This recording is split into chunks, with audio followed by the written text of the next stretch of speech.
Hello everyone, thanks for coming to my TED Talk. So what we have here is a semi-confusing topic for a lot of people, and it can be especially confusing for visitors if we don't know what we're talking about. But basically what we're going to be talking about today is the context of serfdom and peasantry in southwestern Germany in the early modern time period. Hello. There we go. All right, so because of the political and social fragmentation of what's called the Holy Roman Empire, it's hard to really set any hard and fast rules about things like this. So just bear in mind that everything I tell you today is going to have exceptions, sometimes lots of exceptions. But what we're trying to do is we're just trying to squeeze out and distill some information and some context out of this beast that they call the Holy Roman Empire. So the impetus for this talk came from several different directions. Number one, we want to answer the question of what does it mean in social and material terms to be a serf in early modern southwestern Germany? So in the context of our German exhibit here at the museum. Number two, is serfdom a useful term in the context of our exhibit? Those of you who have been here for more than a couple of years, you might remember that in earlier iterations of our winter training sort of packet, we had mentioned serfdom in the context of our German exhibit. The narrative that we just put out, as far as I know, does not mention serfdom at all. And that is by design. As our research and understanding of serfdom in this German context grows, we're coming to realize more and more, well, I don't want to spoil it, so our understanding, suffice it to say that our understanding of serfdom in this context is changing. And should one relate continental European serfdom to chattel slavery? This was probably the biggest impetus for me for wanting to do this talk. Because I've heard from visitors and even some interpreters in the past like this correlation, not this correlation, but this reference to German serfdom being like slavery, quote unquote. And there are some similarities to draw, and we'll talk more about that later. And certainly in the context of Central Europe, Bohemian serfs, for example, were often referred to as slaves because of the harsh conditions of their enslavement. But we need to be able to know the differences between German serfdom and chattel slavery, because in my opinion, it doesn't really do us or the visitors any favors to make that correlation. It also kind of really downplays the conditions that West African slaves had. And then finally, did the social and material cost of serfdom contribute to German immigration? So again, bringing it back to that narrative that we're displaying here at the museum. So for the most part, this is what we're dealing with throughout most of the 18th century. The borders of the Holy Roman Empire have changed a lot over the centuries. Remember, this empire has existed on and off for about 1,000 years. So by the end of the 30 Years' War in 1648, we have lost Italy, we've lost Switzerland, we've lost the Dutch Republic, still holding on to the Austrian Netherlands, which would later become Belgium, and the Kingdom of Bohemia. And during this time, for the most part, Prussia and Austria are vying for dominance in the German political landscape. But in the War of the Grand Alliance, which ended in 1698, the Kingdom of France finished taking most of Alsace-Lorraine, which brings their border right up to the Rhine River. Remember, our village of Hurt is directly on the Rhine River. So they are now well within striking distance of the electoral Palatinate. So a lot of you know this stuff already, but I just want to go over sort of the constitution of the empire for those who are less familiar with it, because this is important to know where our peasant family sort of finds itself situated in the imperial framework. So this is the Quaternion Eagle. This is one of the coats of arms of the empire. And the reason I love it so much is because, well, it's cool, first off. I mean, look at that. But also it demonstrates the political framework of the empire. So the empire had an elected monarchy, and the emperor was elected by 7 prince-electors. And the 7 prince-electors are represented at the top of either wing. So on the left wing, starting from the left, you've got the prince-elector of Trier. The Black Cross, you got the prince-elector of Mainz, and then, the prince-elector of Cologne. The wheel, the prince-elector of Mainz, and then the red cross on the middle side is the prefect of Rome, which is to say the Pope. And then on the right side, you've got the secular electors, starting with the King of Bohemia. The golden lion on the black field is our friend, the prince-elector of the Palatinate. The prince-elector of Saxony, and then the red eagle on the side is the prince-elector of Brandenburg, which would later become part of the Kingdom of Prussia. And this is taken from early 16th century woodcuts from Hans Berkmeyer. But this features very heavily in material culture. From the 16th through the 18th century, a popular drinking vessel for urban patricians and burghers was a Reichsadlerhumpen, the imperial eagle beaker. This particular one dates to 1631. And this is something that you would find in the homes of many families in urban areas, but this serves to disseminate information about the unity and the structure of the empire. Also, fun fact, James Madison considered the federal constitution of the U.S. to be a variation of the Holy Roman Empire's model. I can recommend some reading material if you're interested in learning more about that. So the social classes within the empire, starting from the top down, you've got the Emperor of the Romans, that's his official title, the Holy Roman Emperor. He's the elected monarch who wields limited power and is a symbol of the empire's unity. This is not the sort of unity that you see under other rulers like the King of France or the King of England, for instance. But below him, you've got the elector princes. These are those 7 men that I mentioned in the last slide, the Kurfürsten in German. They rival the emperor in political power, and they elect each new emperor once the old emperor dies. So this gives them a lot of political weight to swing around. And bearing in mind that the ruler of the village that our exhibit is from was a prince-elector. So this is important because the prince-electors will often fall on the side of peasants when it comes to social and economic reforms. And this will often put them at odds with the nobility who rank below them, the lesser nobility. These are the petty princes, dukes, counts, barons, lords, knights, bishops, etc., who directly own the majority of the land. So for the purposes of our village of Hurt, this would be the landlord who they're paying their rent or tithes to. Then in the urban centers, you've got the patricians. These are the urban elite who control most city affairs and occupy most administrative positions. So a burgermeister, for instance, would most likely be a patrician. You might notice that I did not include the clergy as a separate social class, whereas most medieval social class Americans usually consider the clergy its own separate thing. By the 18th century, the clergy has lost a lot of its social and political power.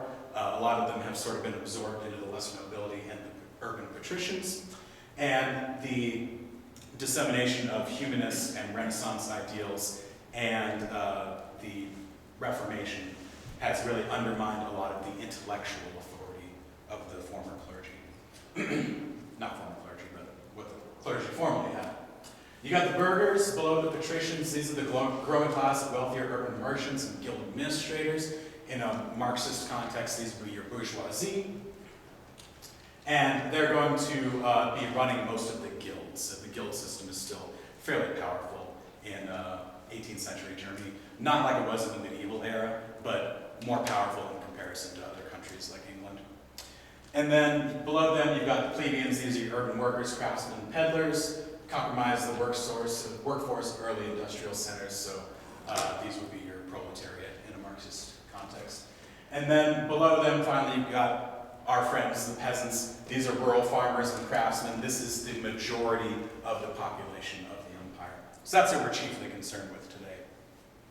And to add even more context, the peasants that we're going to be talking about today are mostly coming from these areas in southwestern Germany.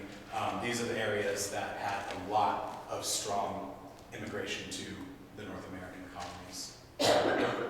Where's our town in that now, approximately? Our town, so you see where Karlsruhe is there? Yeah. So if you go like just a little bit northwest of that, just cross the Rhine River there, that's roughly where Wörth is. Okay. Between there and Heidelberg, kind of? Yeah. The other side of the river? Yeah, on the west bank. Yeah, the river. Yeah. So within every subclass or social class of the empire, you've got at least several subclasses. And this is not going to be the proper social ranking in every area of the empire, but the example I was working off of was a case study of the village of Nile, which is in the area around Kolm, so in the Rhineland area. But in that village, the tenant farmers were considered the upper crust of rural village denizens. These are the agricultural workers who are tenured to a share of land, and they're going to hold most of the administrative jobs within the villages or rural towns. So the Dorfschultheiss is essentially the mayor of the village. That's usually going to be a tenant farmer, and he's sort of acting as an in-between between the landlord and the peasant villagers. The craftsmen will usually occupy the slot below them. They're full-time crafters who comprise the majority of rural guild membership. In other areas like Bohemia, for instance, the craftsmen are considered the upper crust of the villages, and they kind of look down on the tenant farmers. So again, not true in every case, but for the most part, the craftsmen form the middling class of the rural village life. And then finally at the bottom, you've got wage laborers. These are agricultural workers with no land tenure. They're working for not hourly wages, but daily wages from their usually tenant farmer employers. Or they might be employed by the local landlord working his fields. But they're usually called Tagelöhner in German. The Zeldner are a class of effectively itinerant squatters who are moving around the countryside looking for work, looking for land to settle on, and the Zeldner are being created by the process of primogeniture. So some areas of southwestern Germany were practicing primogeniture. Our area, of course, was practicing partible inheritance. So Zeldner are not usually present in areas of partible inheritance, but in areas of primogeniture, you'll find them as well. To understand how the peasants become enserfed by the 18th century, it's important to understand Roman law. Now, the Holy Roman Empire, as the name implies, sees itself as a successor state, and it was declared the successor state to the Empire of Antiquity by the Catholic Church. But in a lot of ways, they see themselves not as a successor state, but as a continuation of that very same empire. So some examples of that are the imperial nomenclature. Until the year 1157, the Holy Roman Empire was just called the Roman Empire. So there was that unity in nomenclature. It wasn't until 1157 that the Holy was tacked on the front of it to sort of distinguish between the two political bodies. Until Maximilian I in the 1500s, the emperors were directly crowned by the Pope in Rome. And in the early medieval era, there was this kind of widespread belief that goes back to the 4 kingdoms of Daniel in the biblical book of Daniel. But it was based on this prophecy that there would be 4 empires prior to the apocalypse. So these had different iterations, but it was usually like the Abyssinian Empire, the Babylonian Empire, the Greek Empire, and then it was usually believed that the Roman Empire would be the final empire before the apocalypse. So this is kind of an out there theory, but some historical scholars think that by subsuming this Roman mantle, they are effectively staving off doomsday. Does that make sense? As long as the Roman Empire exists, the world will not end. So what did they consider the Byzantine Empire at this time? I think I meant to say Byzantine Empire earlier when I said Babylonian. Well, But The fake Romans, maybe? the Eastern, yeah, the Eastern Romans. They were close to Romans. We the real Romans over here. Yeah. Yeah, so they were considered sort of the successors to that imperial mantle for a while. But as far as the church is concerned, the Holy Roman Empire was the official successor to the empire of antiquity. So in the late 15th century, a lot of Justinian-era Roman law codes are rediscovered, and the jurists in the empire figured, well, we're the successor to the Roman state, so obviously we need to apply these Roman law codes to our own empire. And this is an attempt to try to bring the empire under one common judicial and legal framework. So they're kind of haphazardly applied to the structure of the empire, and I say that because the legislative constitution of the empire had already been established for 600 years prior to that. So there were a lot of things that did not fit in with the new Roman law codes that were kind of trickling from the top down throughout the imperial framework. And we'll talk more about that in a second. But the new law codes bring land into the direct ownership of the nobility and peasants into serfdom as opposed to the older Germanic customs. So the older Germanic customs that go back to pre-Roman contact, they had different notions of what it meant to own land. It wasn't a direct ownership like we think of owning land today. It brought a lot of peasants into serfdom. As far as etymology goes, the word serf comes from the Latin serfus, which was the old legal term for a Roman slave.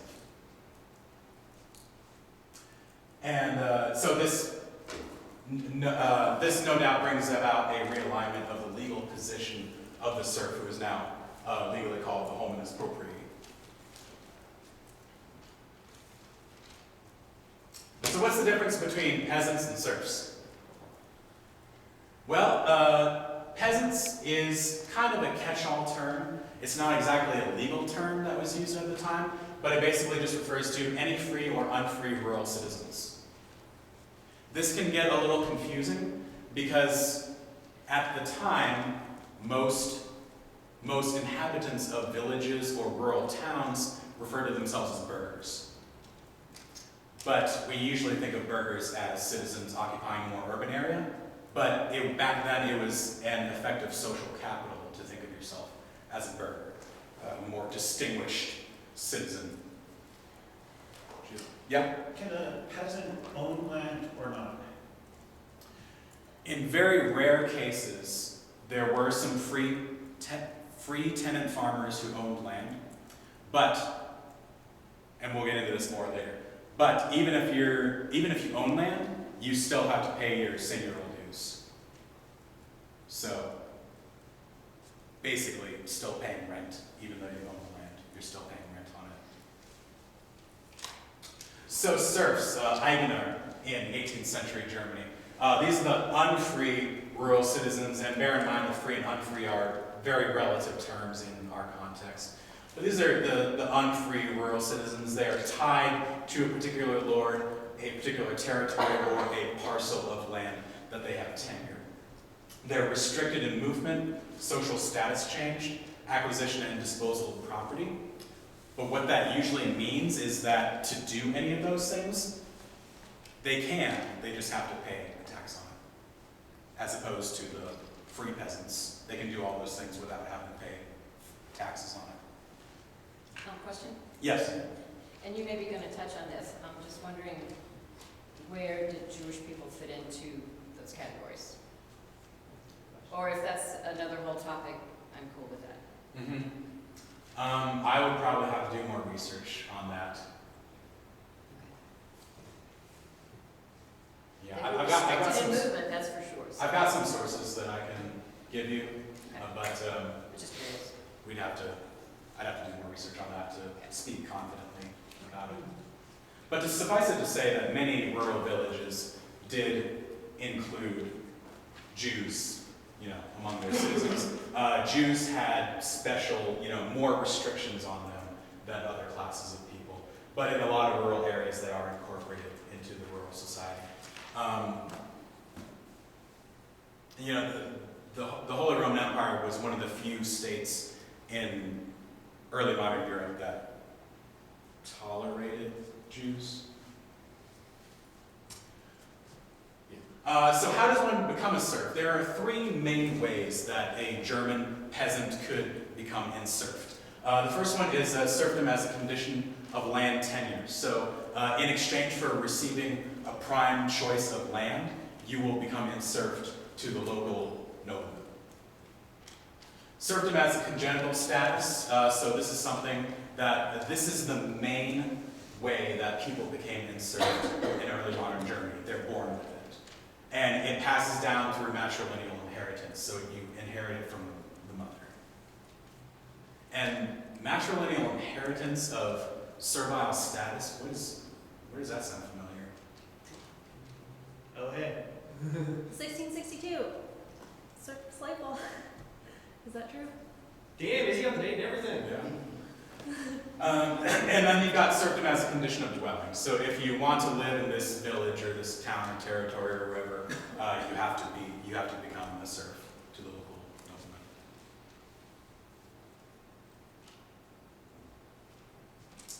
What are the actual material costs of peasant and serf status? So let's break this down a bit. There are servile obligations that are only relevant to serfs.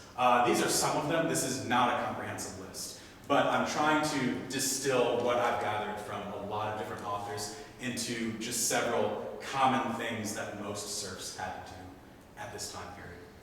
Bear in mind that in some areas, these obligations were imparted onto even free peasants as well, not just the serfs. But for the most part, serfs have to pay ritual servile dues. This is an annual confirmation tax, usually of just a few coins. In a lot of areas, it was called the Fastnachtshuhn, because what that literally means is the Shrove Tuesday hen. In a lot of areas, it was traditional to pay this annual tax in the form of a hen. So you pay that to the landlord. You've got your occasional dues. So these are taxes on different things that you do in your life.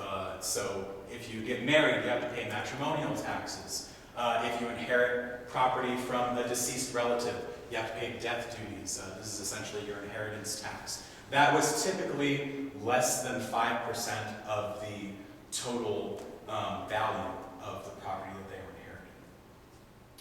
But in some places, the landlords made the death duties extraordinarily high. Like in some places, it was up to 50%. But for the most part, it was usually less than 5% of the inheritance. And then you've got manumission. So this is what you have to pay if you want to break your serf status. If you want to move somewhere else, if you want to move to the United States, you need to pay manumission tax in order to clear away your serfdom. This was usually about 10% of the serf's personal net worth. What if you don't? What if you just skip town? Is this like an English culture where they put out runaway ads, or how does this work? Many people did skip out on that. Yeah, and the funny thing is that a lot of people in southwestern Germany were turned in to local authorities for trying to skip out on their manumission tax, because they're thinking, hey, that's not fair, I had to pay my manumission tax, why don't you? Yeah. Does that answer your question? Yep. Manumission. Corvée, this is also called Frondienst or Robota in Bohemia. But this is several days of unpaid labor to the local lord per annum. By the 18th century, it's usually payable in cash. And what you usually have to do is work the lord's fields for a few days, maybe drive some game out of the local wood out into the open so that they can go hunting.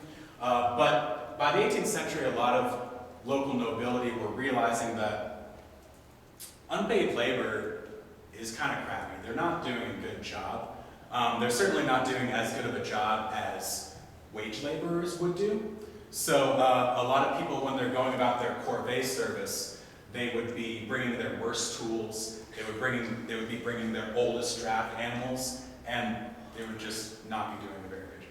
So it wasn't always economically feasible for a lot of lords to demand this corvée service, so many of them would demand just a monetary payment, and then they could use that money to pay wage laborers who would actually show up on time.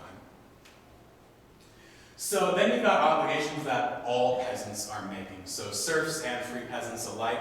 In most areas, you have to pay a tithe. That's 10% of your income for the church upkeep and ecclesiastical support. You've got your seigneurial dues. In a survey taken from 4 villages around Braunschweig, the peasants in those communities had to pay 32 to 52% of their value of their total annual harvest. So again, this is something that's paid usually in cash. We're mostly in a cash economy by the 18th century. And as you can imagine, that's very crippling for them economically. You've got royal imposts. These are taxes on particular goods, usually imported goods that aren't being locally produced.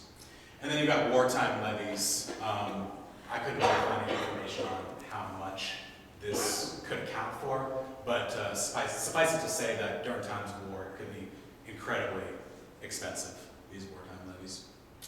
So what we're seeing here is that the material cost of serfdom in southwestern Germany is kind of trivial in comparison to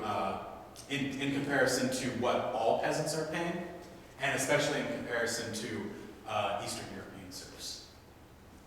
For example, I didn't really have enough time to get into it, but Bohemian serfs often had to provide almost half of their yearly workdays as corvée, as unpaid labor. So a lot of historians are content to say that, well, it doesn't really matter if you're a serf in early modern Germany, because the material cost just wasn't that much. And they might be right about that, but what they might not be considering is the social cost of being a serf. There were a lot of implications of being a serf, especially if you lived in an area where free serfs were around. But basically, prior to the 18th century, serfdom was referred to in German as Leibeigenschaft. That's a compound of 2 words. Eigenschaft means ownership, and Leib literally means body. So, bodily ownership. That has implications of slavery, right? And this does not sit well with a lot of serfs and peasants in Germany, because, like the 4th bullet says, they're not reckoned as part of the Lord's household. They're not his property, legally speaking. So to be called Leibeigener, ownership of the body, that kind of gives some, what they feel are wrong implications about their status. So in 1704, Kaiser Leopold I issues an imperial fiat that officially bans the term, because there were a lot of insurrections and social unrest being perpetrated by the Leibeigener as a result of this discontentment with that term. They weren't really discontent about the material cost of being Leibeigener. They were really chiefly concerned with that term itself. So that ends in 1704. There's implications on social capital in areas with free peasants. If you live in a village where free peasants are around, which is not going to be every area, in a lot of areas there's only serfs. But if you live somewhere where there are some free peasants around, they're going to look down on the serfs, naturally. It's just an effect of social capital. You're a slave, I'm not. That sort of thing. And for landlords, there's a lot of social capital tied into holding serfs. That is a status symbol for them as well, to have people who are enserfed to them. And you find that a lot of local nobility will hold on to their serfs even when it's not economically feasible for them to hold on to them anymore. It's just a status symbol to have serfs. But serfs can still hold Erbrecht. In English, the term for this is emphitosis. That basically means that you can inherit property and, That means that you can hold on to your rental property, your tenured land, forever, as long as you keep the land productive, keep it in good shape, and pay your rents and tax dues. So as long as you do all those things, you have legal protections holding you to the land, and as long as you don't miss your rent payments for 3 years, then the landlord cannot dispossess you of your land, even if you're a serf. So there's imperial judicial protection for these people.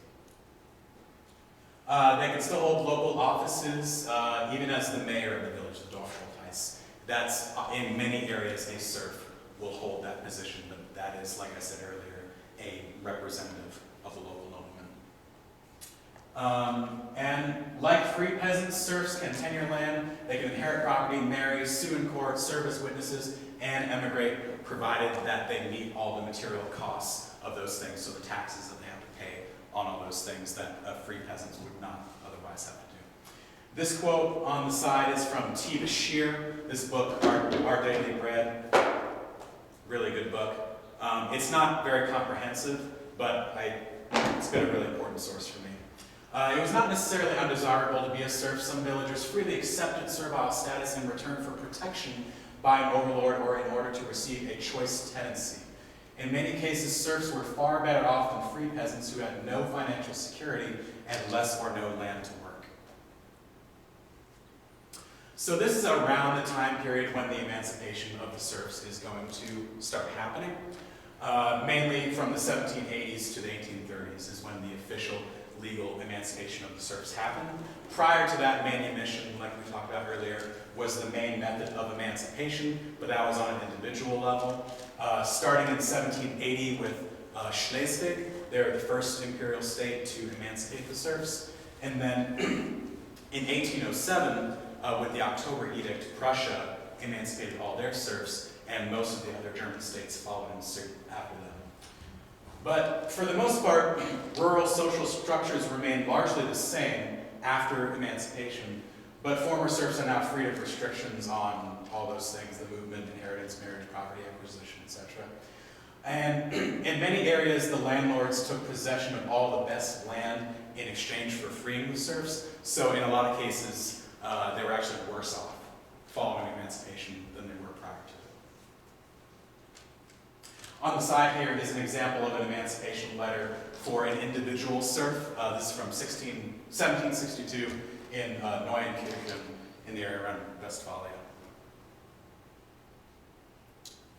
So, one of our main questions, does the social and material cost of serfdom contribute to German emigration? The answer is yes, but so for the most part, if you are a serf and you have the option of going somewhere where you're not going to be a serf, your social capital, your sense of personal honor is going to increase if you are now no longer a serf. But, and there will be slightly less material cost if you are no longer a serf. But for the most part, the main push factors that we talk about in the context of our German farm, the overpopulation, famine, disease, the extortionary rents and taxes, and the property fragmentation as a result of the particle inheritance is going to be the main driving factor for people to emigrate out of Germany. On the side here, this is just a Malthusian growth model. This is what's happening in southwestern Germany in the mid-1700s, where food production is not rising in accordance to the rise in population in the region. So we're reaching a point of crisis where we cannot feed the growing population. No more reference? So that's it. Thank you, Lucas. Yeah. So, if I'm going to get this right, so the serfs in our little village of Her, that they would be there, they are having, when they're dividing up the open fields, what is the difference between the